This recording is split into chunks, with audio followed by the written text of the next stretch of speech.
et je te parle à voix haute, je sais même pas les vraies raisons musicales qui m'ont fait à un moment prendre un peu la grippe. C'est pas une question de nouvelle scène, je sais pas, peut-être un ras-le-bol, j'en sais rien. Mais en tout cas, pas pro dans ma tête. Je suis sur mon canapé, tu vois. Comme si j'avais des millions à côté, je suis sur mon canapé, je juge, ouais, c'est bien, c'est pas bien.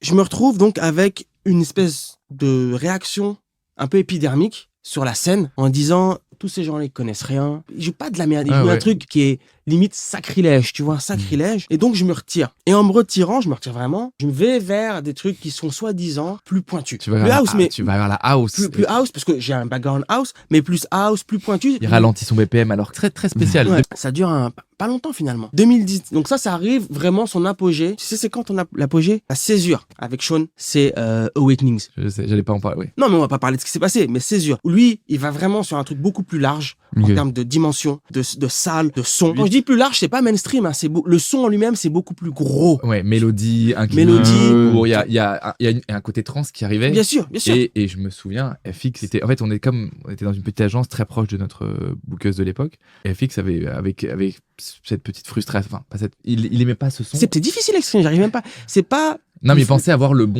voilà, le monopole du bon goût. Voilà. Tu vois, le monopole du bon goût, mais violent. C'est-à-dire, puisque vous êtes comme ça, allez vous faire tous enculer. Ouais, tu vois. okay.